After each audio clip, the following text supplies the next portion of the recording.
I didn't expect the first guy I'd ever build some relationship with to be my new boss. But here we are. It started the way most stories like this don't, with a job offer I couldn't refuse. I had just moved to Austin after a rough breakup and a string of dead-end jobs back in Ohio. The ad said, "Assistant to Creative Director, Film Production Studio, paid." That last word might as well have been in blinking neon. I clicked apply without a second thought. The guy who interviewed me was named Derek. Mid-30s, short beard, sharp jaw, green eyes that locked onto yours when he spoke like he was trying to read your soul or get you to confess something. Tall, lean, always dressed in solid black. The kind of guy you'd expect to date someone who drinks oat milk and owns multiple leather jackets. When I walked into the studio that first morning, I didn't realize what I'd signed up for. It wasn't corporate at all. Just a sprawling loft above a converted warehouse, filled with vintage film equipment, half-assembled set pieces, and a dog that may or may not have been toilet trained. Derek was already pacing the space, giving directions into a Bluetooth earpiece, looking completely in control. "Liam?" he said when he saw me, taking off his sunglasses even though we were indoors. "You're taller than I thought." I laughed, unsure what that meant. "Sorry?" He smirked. "I mean, that's not a bad thing." That was our first real interaction. I should have known right then that nothing about this job was going to be normal. By week 2, I was working late almost every night. Not because I had to, but because Derek did. And for some reason, I wanted to. I kept telling myself it was professional curiosity. He had this effortless confidence, like every decision he made had already played out in his head before he made it. But there were moments he'd glance at me over his laptop, and something in his expression would soften, like I surprised him just by existing. We weren't exactly friends, but we weren't just coworkers either. I'd catch him watching me when I laughed at something stupid on my phone. Or he'd ask questions that felt personal, like, "So what's your type?" Followed quickly by, "I mean in movies. Actors, not," and a shrug. Like he hadn't just opened a door, he wasn't sure he wanted me to walk through. I didn't tell him I was still a virgin. Not because I was embarrassed, but because it never came up. I hadn't even kissed a guy.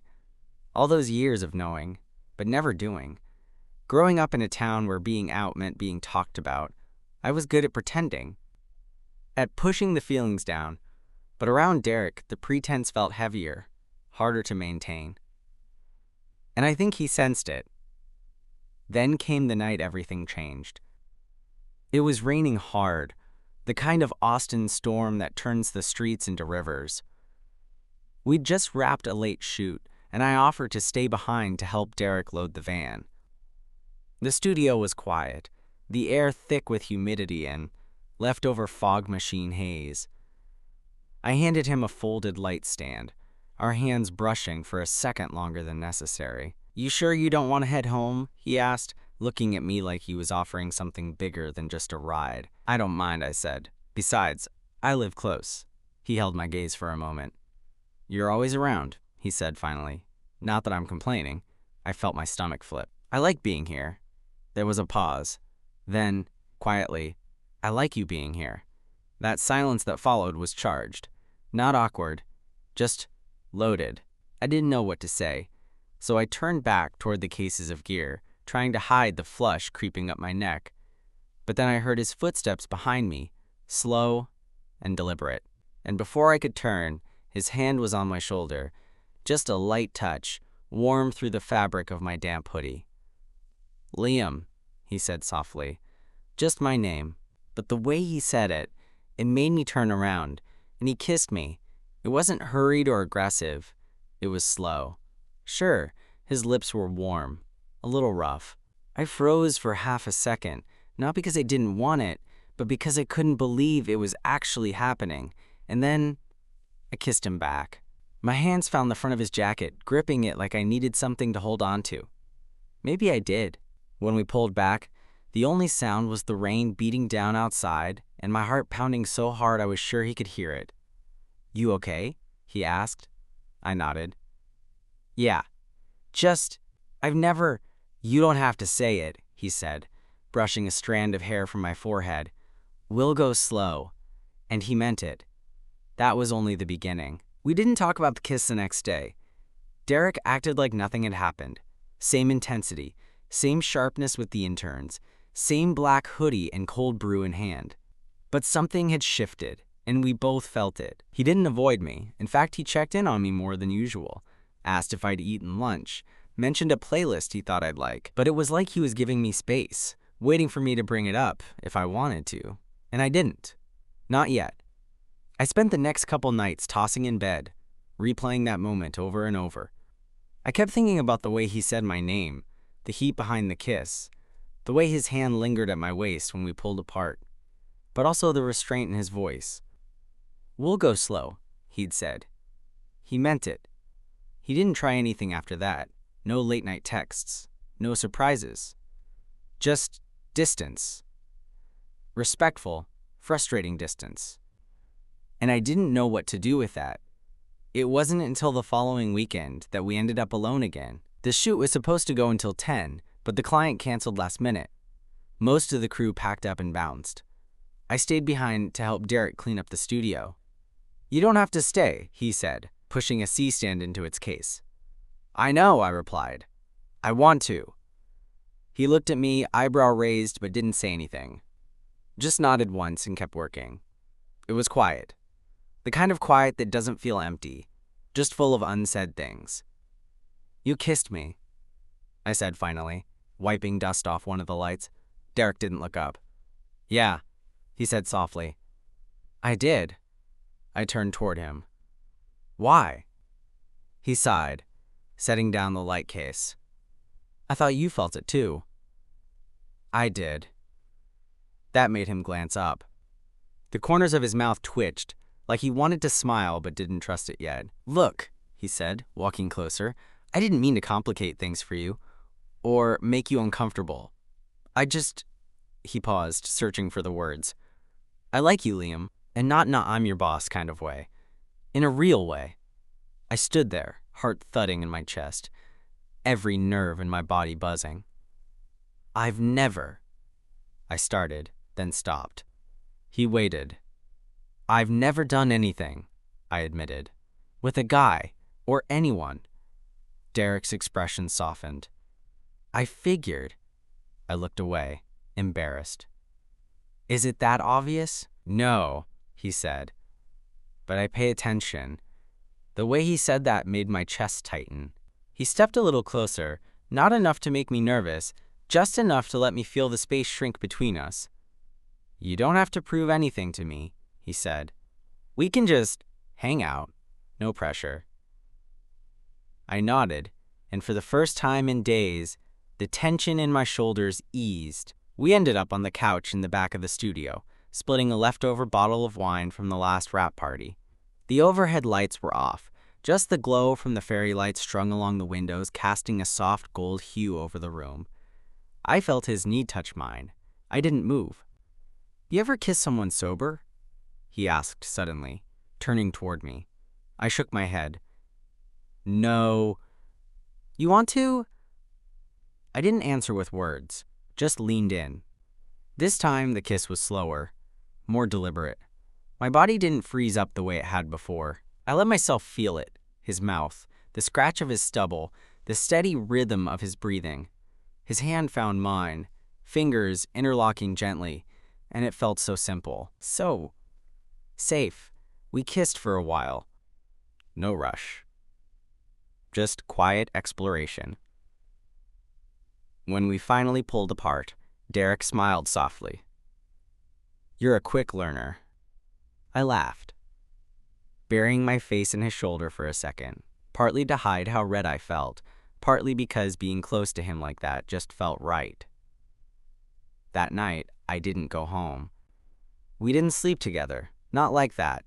We just laid there, curled up on the studio couch under a spare blanket, talking until the wine ran out and our voices went quiet.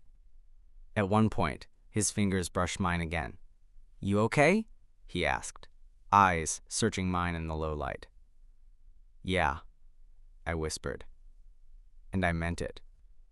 The next few weeks blurred into each other like soft focus in an indie film. Work stayed work. Scripts, lighting setups, last-minute schedule changes. But there was something different in how we moved around each other now, a new layer of understanding. A quiet, unspoken thread that tied us together. It wasn't anything obvious. We kept things professional in front of the team. But when it was just the two of us, little things happened. He'd brush my back when squeezing past me in the gear room. I'd linger in the edit bay just a bit longer than necessary. Some nights, we stayed late even when we didn't have to, both of us pretending we had too much to do. It wasn't all smooth. There were moments I pulled back. Not because I didn't want him, but because it still felt like I was learning myself in real time, like the night he offered to cook at his place. "You know," he said, casually, "I'm not terrible in the kitchen. I'll believe it when I see it." I joked, but my chest felt tight. I hadn't been to his apartment before. This wasn't just studio leftovers and wine on a couch anymore. "Come by Friday," he said. No pressure. But there was always pressure. Just the kind that builds from wanting something so much it makes your stomach ache. His place was all exposed brick and mismatched furniture, half-finished canvases leaning against the walls. A blend of messy artist and control freak. I liked it immediately. He handed me a beer when I walked in, and for a while we pretended it was just a normal night. He cooked something with pasta and red wine and too much garlic, and I teased him for acting like a Food Network dad. When we sat down to eat, the conversation flowed easier than I expected. We talked about music, travel, the weirdest things we'd ever Googled at 3 a.m. I told him about my tiny hometown, how I used to watch behind-the-scenes DVD features more than the actual movies. He told me about his first job on a film set, and how he once accidentally lit part of his jacket on fire, trying to look cool with a smoke machine. Somewhere between laughing and sipping our drinks, I stopped being nervous. After dinner, we ended up on the couch, just like we had that first night, but this time in his home, not his studio. The lights were low, music playing from his speakers, something instrumental and moody. He reached over to take my hand again, and I let him. "You good?" he asked. I nodded. "Yeah, better than good." He smiled, leaned in. This time the kiss was deeper, familiar now, but still electric. I kissed him back, hand moving to his chest, feeling the warmth through his thin t-shirt. "I'm not in a rush," he said against my lips. "We go at your pace." "I know," I whispered. But when I pulled back and looked at him, the words came out before I had time to second-guess them. "I think I want to stay tonight." He blinked, not in shock, more like he wanted to be absolutely sure. "Liam, are you sure?" I nodded. "Yeah, I trust you." His jaw clenched slightly, like he was holding something back. Emotion, maybe. Then he kissed me again, slower this time, his hand cradling the back of my neck like I was something fragile. We didn't rush. He didn't tear at my clothes or throw me onto the bed. He dimmed the lights, put on fresh sheets, even asked if I wanted to shower first. I laughed nervously and said no, then asked him to lie down next to me. We started with kissing. Long, drawn-out kisses, our bodies pressed together, hands exploring but not pushing. I was shaking a little, and he noticed. "Hey," he whispered, "we can stop any time." "I don't want to stop," I said. "I'm just scared I'll mess it up." "You can't mess this up," he said, brushing his fingers along my jaw. "You're here. That's everything." I don't remember every detail of that night, not in a pornographic way, but I remember how he looked at me, how careful his hands were, how he whispered, "You're doing great," in my ear like it meant something beyond just the moment. We didn't go all the way, not yet, but it didn't matter. What happened was enough, more than enough. We fell asleep tangled together, my head on his chest, his hand tracing lazy lines across my back. And in the dark, just before sleep took me, I heard him whisper something I wasn't supposed to hear. "I'm falling for you." I didn't say anything that night, not because I didn't feel something, but because I felt too much. Waking up next to Derek was surreal. He was still asleep, face softened in a way I'd never seen before. The lines of stress and focus he always wore at work had melted away. He looked younger somehow. Peaceful. One arm was draped loosely over my waist, and for a second, I just stayed there, watching his chest rise and fall, wondering how the hell I got so lucky. Then, of course, my brain kicked in. You slept with your boss. Your male boss. You're brand new at this. What if he regrets it? What if this ruins everything?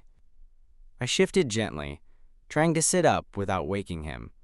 But his arm tightened just slightly, and without opening his eyes, he mumbled, "You okay?"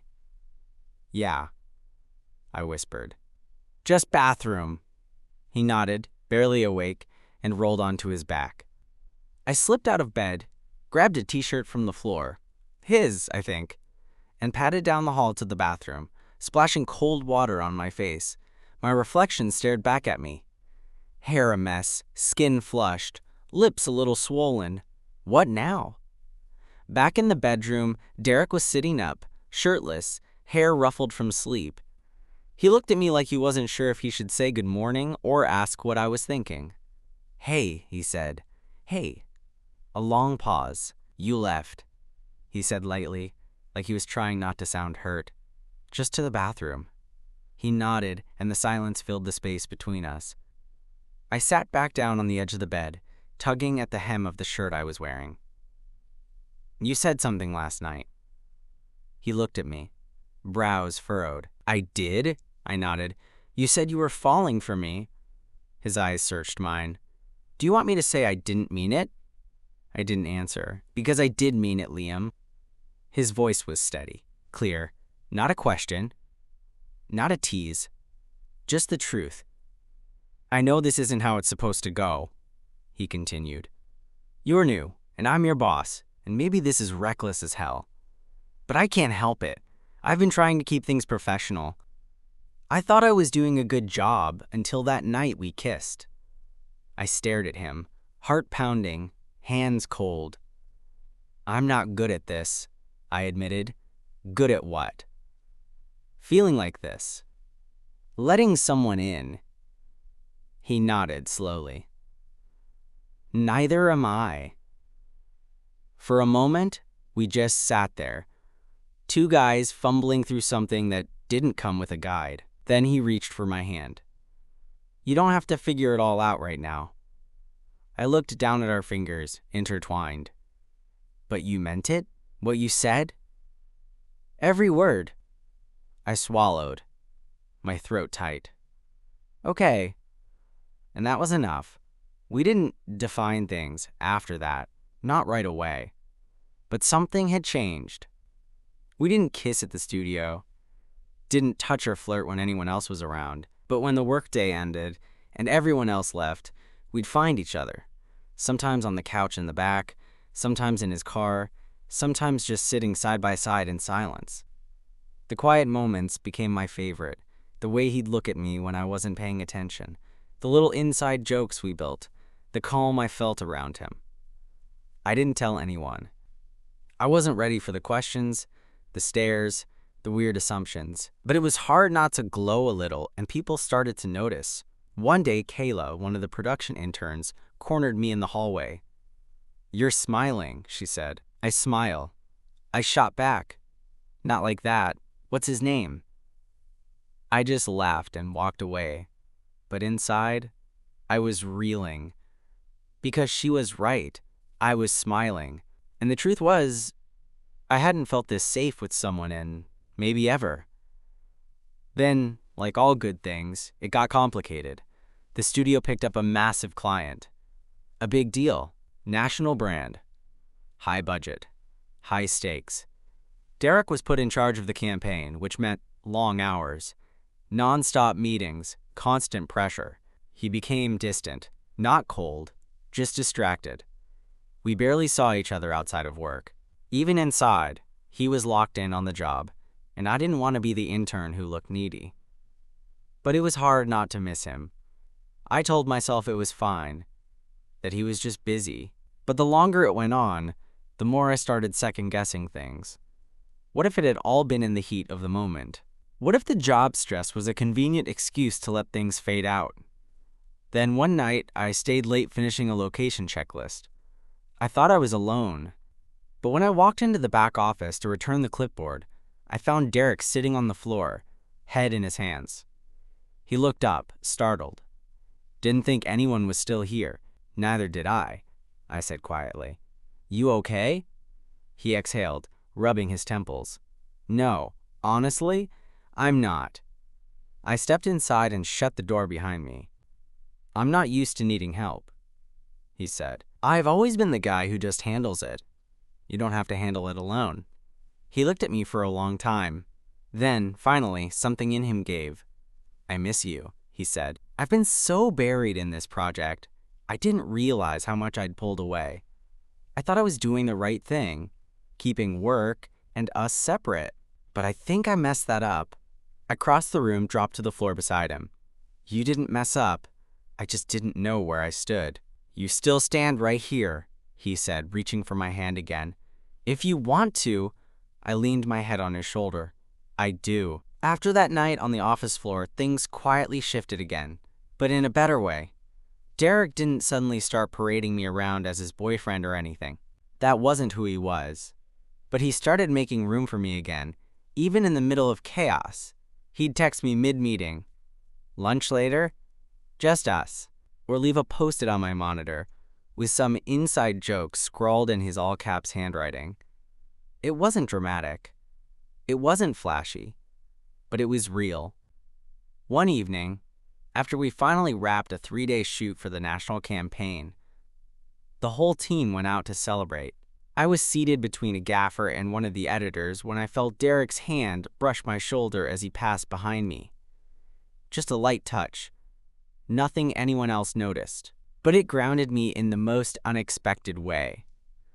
After a few drinks, the group started to thin out, people heading home or off to other bars. I was finishing my second beer when Derek came up behind me. Want to get out of here? He asked, voice low enough just for me. I nodded. We didn't go back to his place. Instead, we ended up at one of those weird late-night donut spots, barely lit, staffed by a guy who looked like he'd rather be anywhere else. Derek ordered something ridiculous with bacon on it, and I got a chocolate glaze. We sat outside on a bench in the sticky summer night, just eating in silence. Want to come home with me? He asked, wiping sugar from the corner of his mouth. Yeah, I said, without hesitation. His place felt different that night, less like I was a guest, more like I belonged there. I left a pair of socks on his bedroom floor. He didn't pick them up. The weeks that followed were slow and easy. We started falling into something that resembled a rhythm. I'd crash at his place a couple nights a week, wake up early to sneak back to my apartment so no one would raise eyebrows. We never called it anything.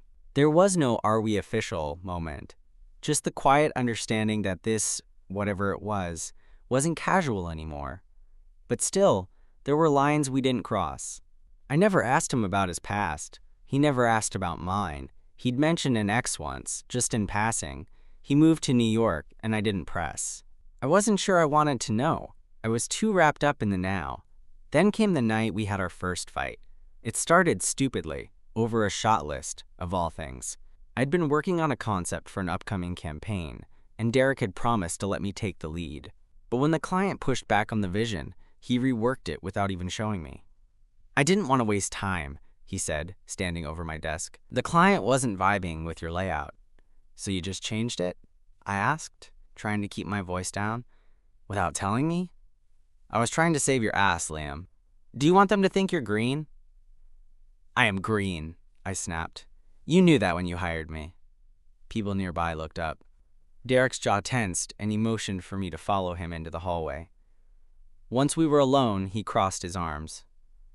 I didn't mean to shut you out. Well, you did. You're right, he said after a beat. I screwed that up. I'm just used to doing everything myself. I stared at him, frustration still simmering.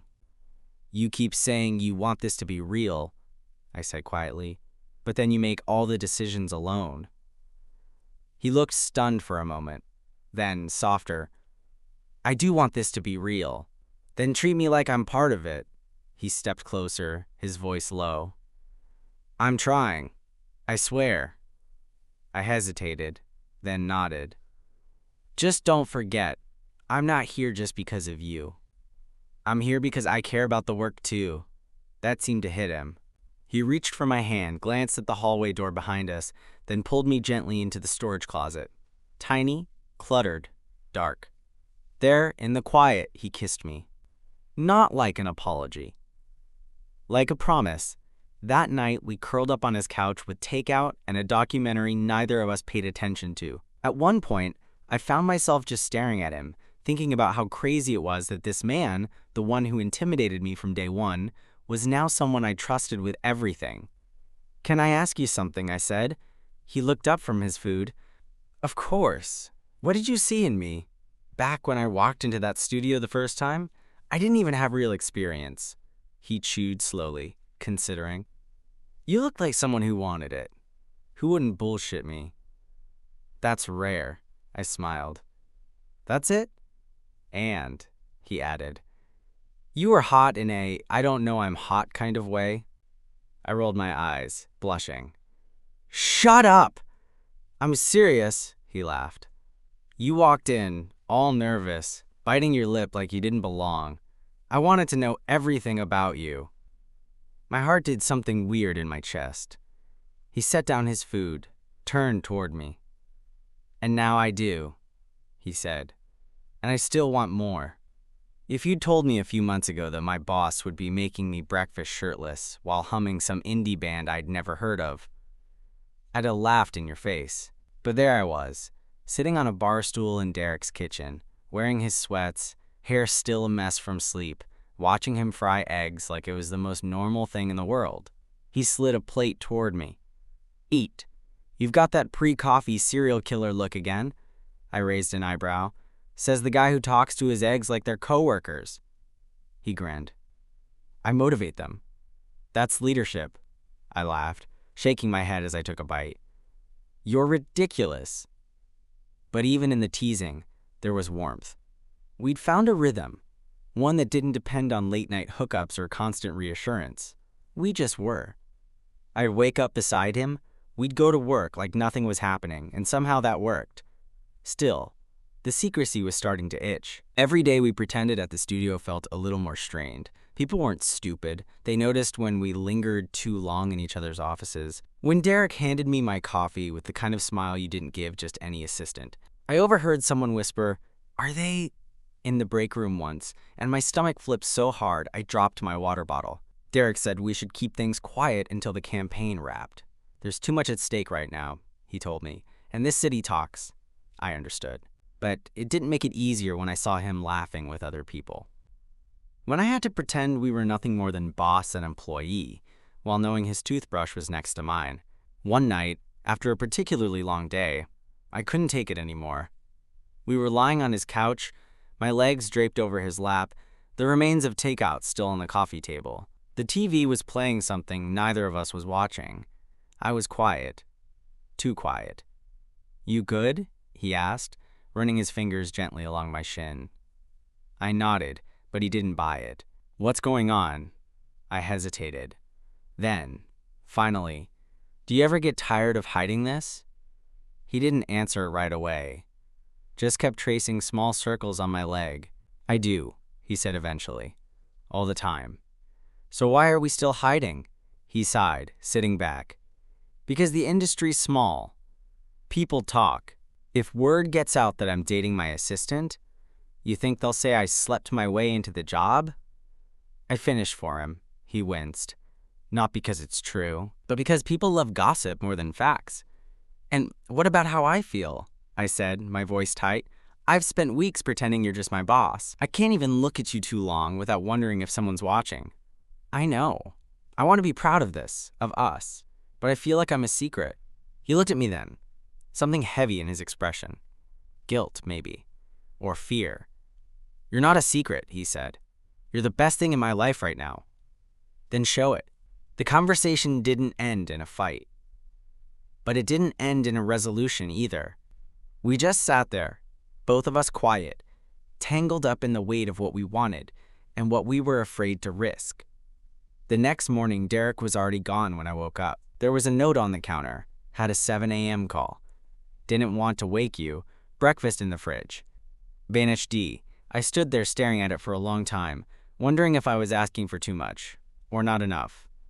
That day at the studio, Derek was distant again, focused, sharp, all business, and I felt myself folding into that version of myself again, the one who smiled politely and took notes and didn't say too much. Then, late in the afternoon, he called an impromptu team meeting. Everyone gathered in the main space, half tired, half curious. Derek stood at the front, coffee in hand, his usual controlled calm on full display. "I just want to say how proud I am of what we've done this quarter," he began. "This campaign, it's the biggest we've ever landed, and every single one of you helped pull it off." People clapped. I half smiled, arms crossed. "And before we move on," he added, clearing his throat, "there's something else I want to acknowledge, something personal." My chest tightened. He looked right at me, not past me, at me.